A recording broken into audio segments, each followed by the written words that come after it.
I'm Jim Lara of the NewsHour on PBS, and I welcome you to the first of the 2008 presidential debates.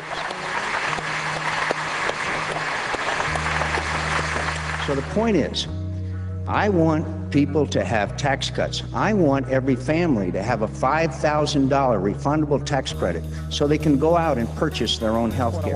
Senator McCain talked about providing a $5,000 health credit. Now, what he doesn't tell you is that he intends to, for the first time in history, tax health benefits. So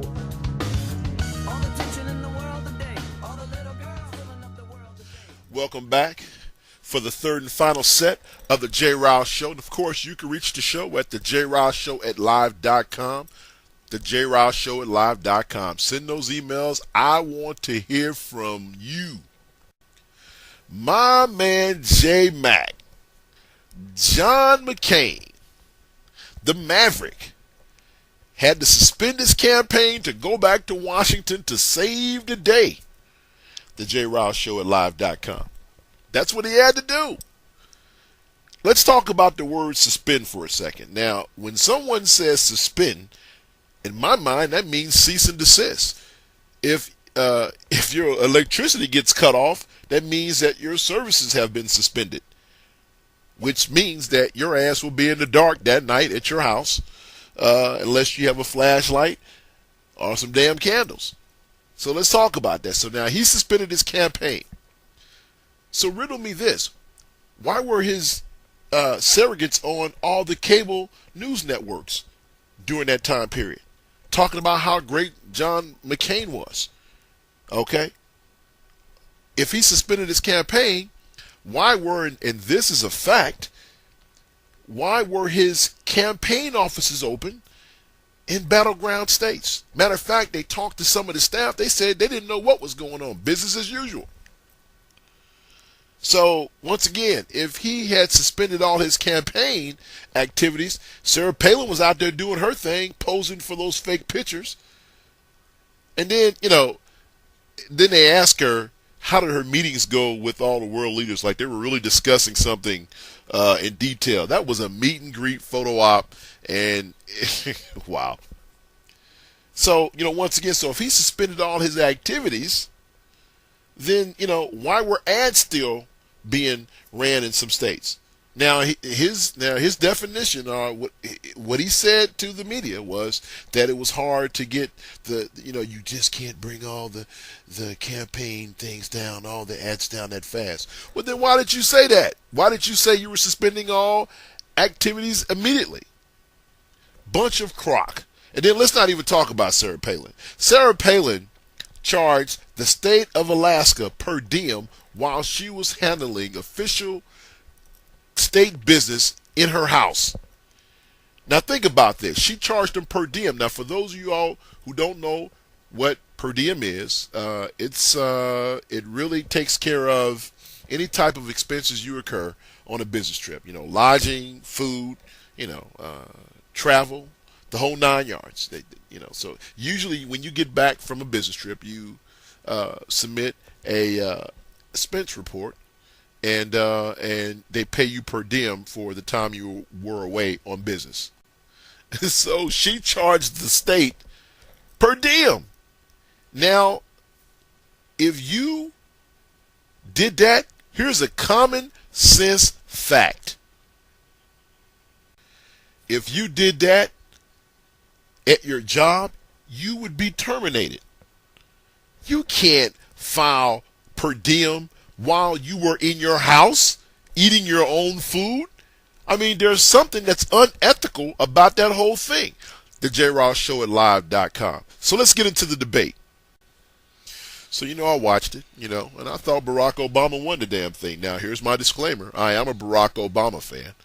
But, once again, I'm not a Democrat. I'm not a Republican. I'm a guy who, I guess I'm an independent. I'm a guy who just votes for whoever I think will serve our country the best. Hell, I supported George Bush 41, for Christ's sake.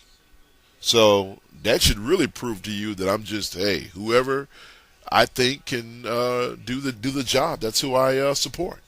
So anyway, I thought the debate was good. Now the thing is that I thought he won, but then as I watched the coverage after the debate, most of the pundits were saying it was a draw. Unbelievably, there were people out there who thought, John McCain won. I didn't see that at all. But then as you look at the polls, I think the American people saw the thing the same way I saw. I thought he did a good job. He looked very presidential. And he knew his facts. Sean Punk Hannity from Fox News said something to the effect that he knew his talking points, and I like Jesus Christ. Sarah Palin is a talking points person, Chief. Barack Obama know the facts. You just can't regurgitate that information up based on hard studying. There's just no way.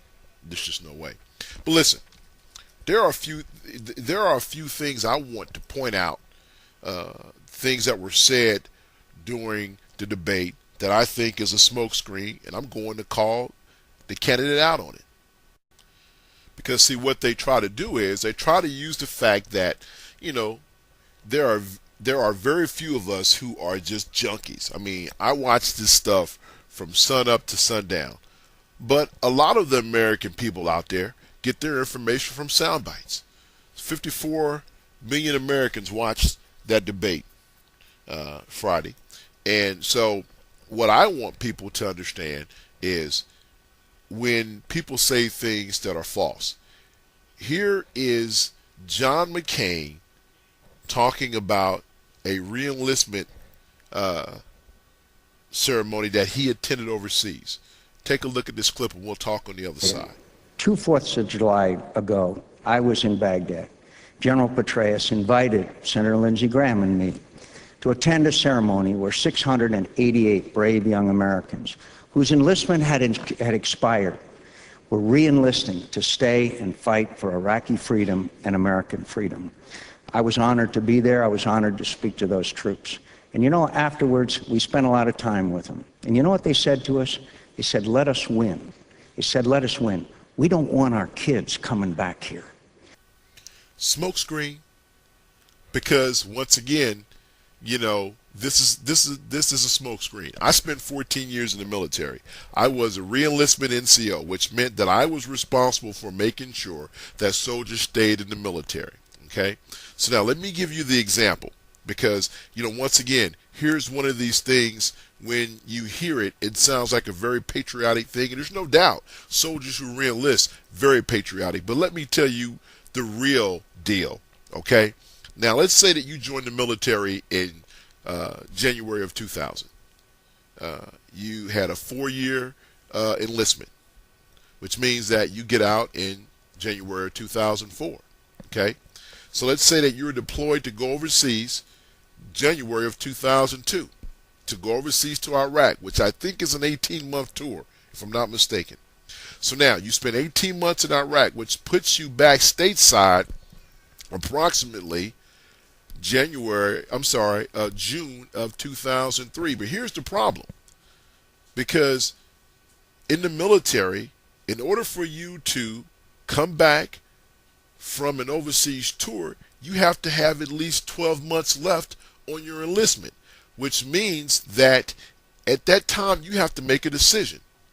Either you re-enlist so you can have enough time to come back stateside, or you can remain, or you can choose not to re-enlist and remain at that current duty station for the remainder of your time in service. So now you tell me this: if you survive 18 months of war and you have a choice of either re-enlisting and leaving on time or staying an additional 6 months, which would you do? Once again, it's a farce. It's just bogus. It's something to, it's just, and plus, not to mention the re-enlistment bonuses. So listen, folks, it's a smokescreen. Don't fall for it. If you are in the military now and if the rules have changed, send me an email, TJRS@live.com. Oh my God, look at the time. I got to go. Listen here, guys. We'll get the JOD in next time in your emails. I got to go. Talk to you next time. Peace.